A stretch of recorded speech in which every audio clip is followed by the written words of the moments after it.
En este vídeo hablaremos del ángulo de dos rectas, hablaremos también de paralelismo y de perpendicularidad de rectas. Para que todo se entienda bien, es pertinente empezar recordando lo que aprendimos sobre el ángulo omega que forman dos vectores. Como sabemos, el coseno del ángulo omega es cociente entre el producto escalar de los vectores y en el denominador el producto de los módulos de ambos vectores. Evidentemente, el producto escalar de los vectores puede ser positivo, puede ser negativo o puede ser cero.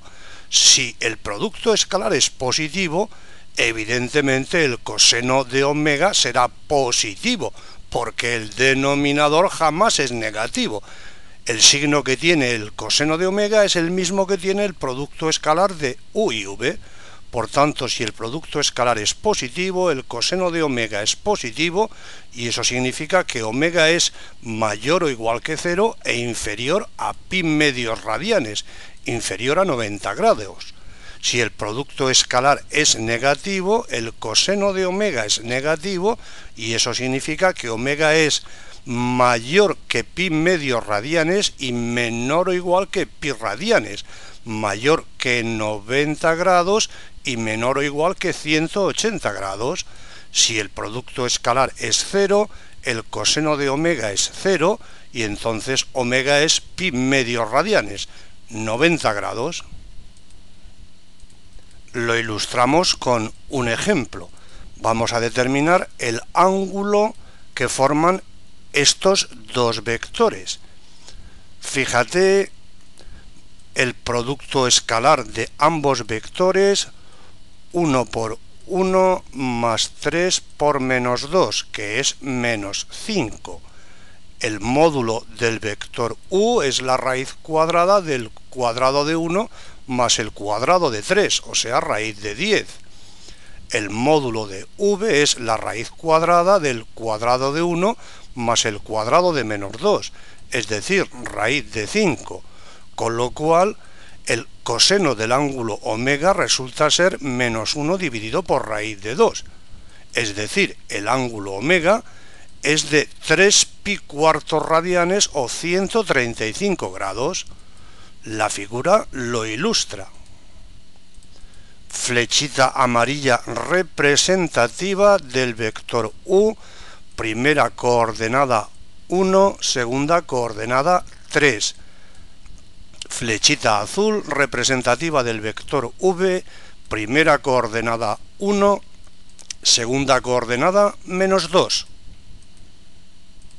Ejemplo de esta situación. El producto escalar de los vectores es negativo y así el ángulo que forman es mayor que pi medios radianes y menor o igual que pi radianes, en concreto 3 pi cuartos radianes.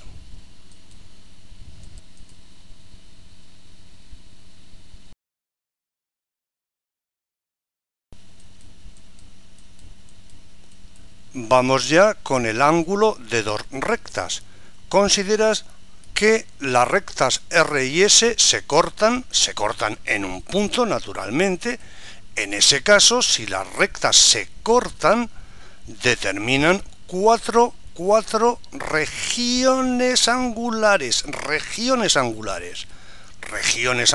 que son iguales 2 a 2, y sucede eso porque son opuestas por el vértice, entendiendo que al hablar de vértice nos estamos refiriendo al punto de corte de nuestras rectas. La figura lo ilustra.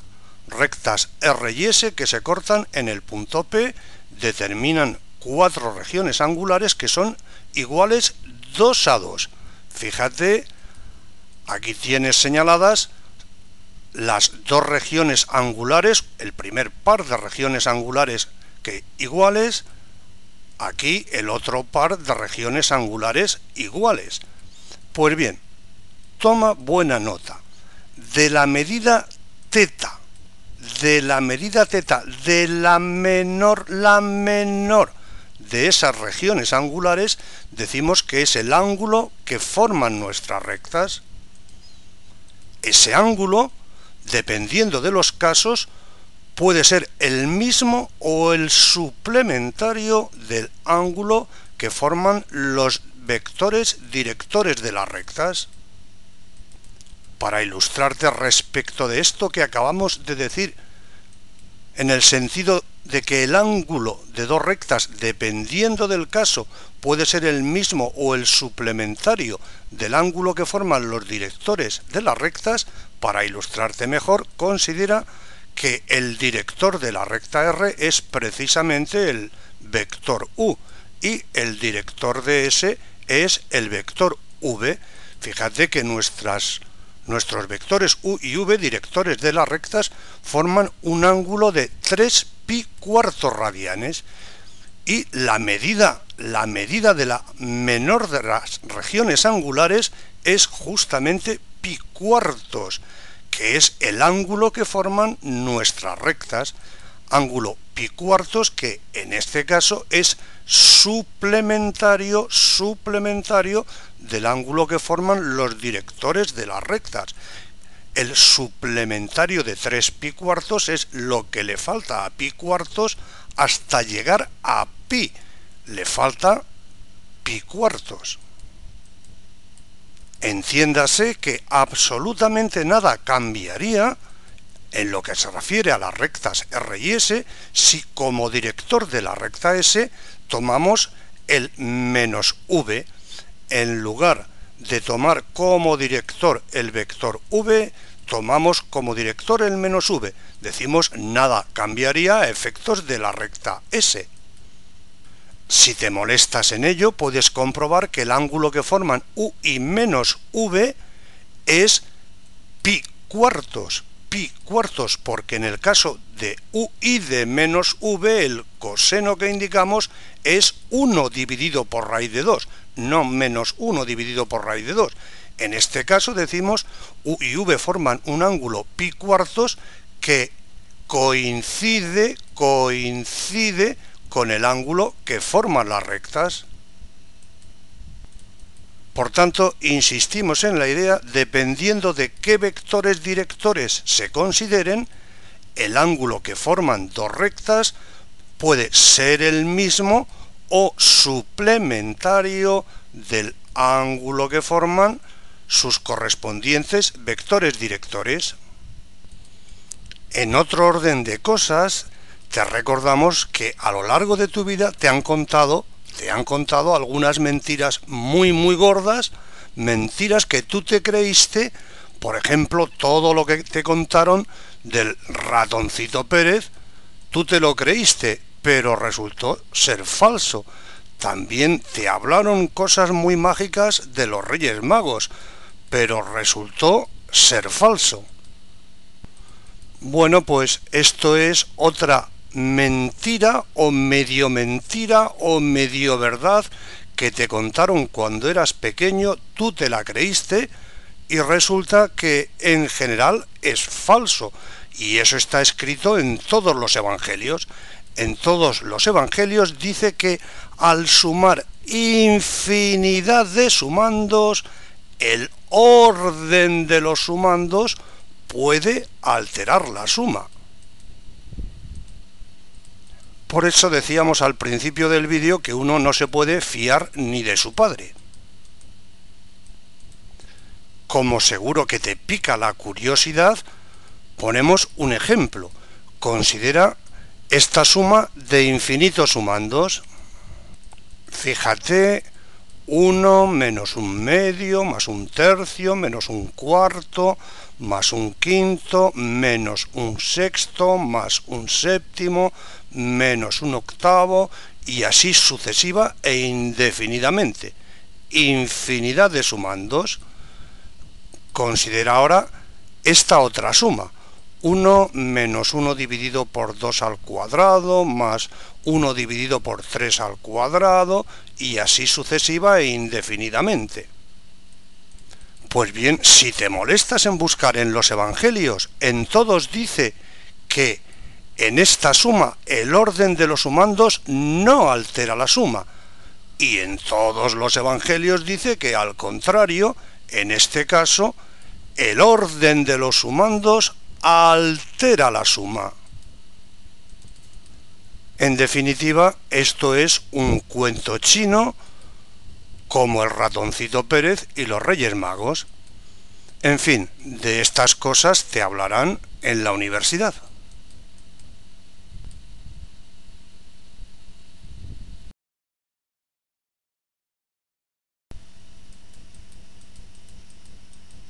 Considera que la recta R forma un ángulo alfa con la dirección positiva del eje de abscisas, la recta S forma un ángulo beta con la dirección positiva del eje de abscisas, el ángulo teta que forman nuestras rectas es la diferencia entre alfa y beta.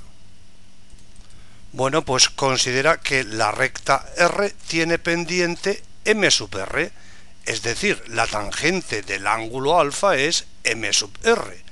Considera que la recta S tiene pendiente m sub s. Eso significa que la tangente del ángulo beta es m sub s. En tal situación, la tangente del ángulo teta es, como decimos, la tangente de alfa menos beta. Y la tangente de alfa menos beta la obtenemos empleando una súper famosa formulita de trigonometría. Fíjate, en el numerador, tangente de alfa menos tangente de beta. Y en el denominador hay una errata. Esto no es menos, sino más. Gracias a la varita mágica que tenemos para corregir erratas, la corregimos de inmediato, pedimos disculpas por ello y prometemos, eso sí, que al responsable de la errata le vamos a encomendar tareas de más altos vuelos y de ninguna manera nos servirá como disculpa que argumente que todo error que puede deslizarse no duda en hacerlo. En fin, volvemos a lo nuestro. Estando aquí, resulta que tangente de alfa es m sub r, tangente de beta es m sub s. El valor absoluto debe aparecer por coherencia con lo que hemos dicho. Hemos dicho que el ángulo que forman las rectas es la medida de la menor de las regiones angulares que limitan las rectas. La menor de las regiones angulares no es superior a 90 grados, no es superior a pi medios radianes y por tanto su tangente es siempre positiva o siempre no negativa, por más precisión. Por ello, el valor absoluto. En definitiva, una formulita que nos da la tangente del ángulo que forman las rectas en función de las pendientes de las rectas.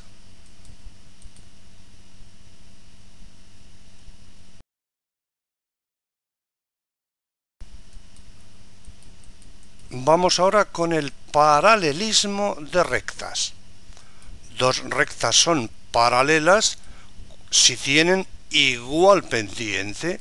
Sucede tal cosa si y solo si, fíjate, doble implicación, si y solo si los directores de las rectas son colineales, es decir, son proporcionales. Por ejemplo, considera estas dos rectas que indicamos. Estas rectas no son paralelas, Fíjate, la primera tiene pendiente menos 2/3, coeficiente de x dividido por coeficiente de y, cambiado de signo. La segunda tiene pendiente 4/7, coeficiente de x dividido por coeficiente de y, cambiado de signo. Las pendientes no son iguales y por tanto las rectas no son paralelas. Observa que en términos de los directores de las rectas, el director de esta recta tiene por primera coordenada el coeficiente de y cambiado de signo, segunda coordenada el coeficiente de x. El director de esta otra recta es el que señalamos ahora. Y evidentísimamente estos dos vectores no son proporcionales, no son colineales, por ello las rectas no son paralelas. Fíjate ahora en estas dos rectas que indicamos. Estas son paralelas, porque las dos tienen la misma pendiente. En concreto, las dos tienen pendiente menos 2/3. En ambos casos sucede que el cociente entre el coeficiente de x y el coeficiente de y cambiado de signo, en ambos casos es menos 2/3. Vamos ahora con la perpendicularidad. Dos rectas son perpendiculares si sus correspondientes vectores directores son ortogonales. Sucede eso si y solo si, doble implicación, el producto de las pendientes de las rectas es menos 1. Lo ilustramos con un ejemplo. Considera estas dos rectas. No son perpendiculares. Fíjate, la primera tiene pendiente menos 2/3, la segunda tiene pendiente 4/7 y el producto de las pendientes no es menos 1.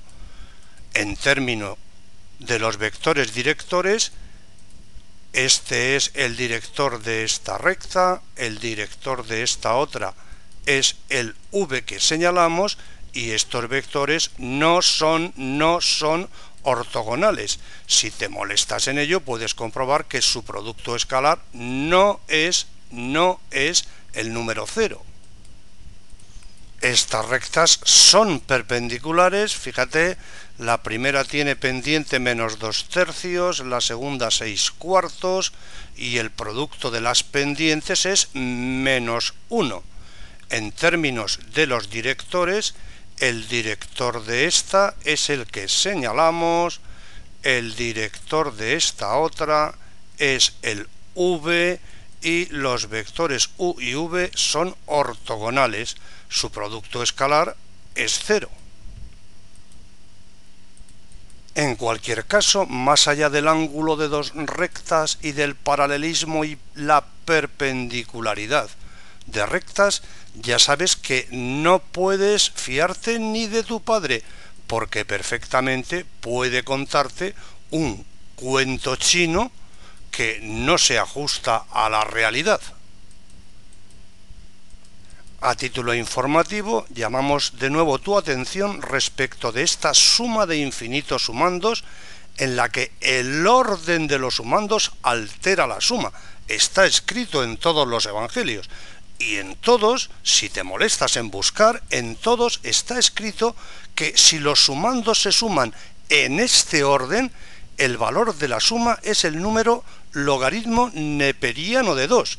Si bien es cierto que alterando adecuadamente el orden de los sumandos, se puede conseguir que la suma sea cualquier número que se fije de antemano. O sea, si tenemos el capricho de que la suma sea 8, puede alterarse el orden de los sumandos, el orden de los infinitos sumandos de esta suma, puede alterarse de modo que la suma, en lugar de neperiano de 2, sea 8, o sea 800 u 8000. En definitiva, eso de que la suma es conmutativa no deja de ser un amable cuento chino para niños de teta, como el Ratoncito Pérez o los Reyes Magos.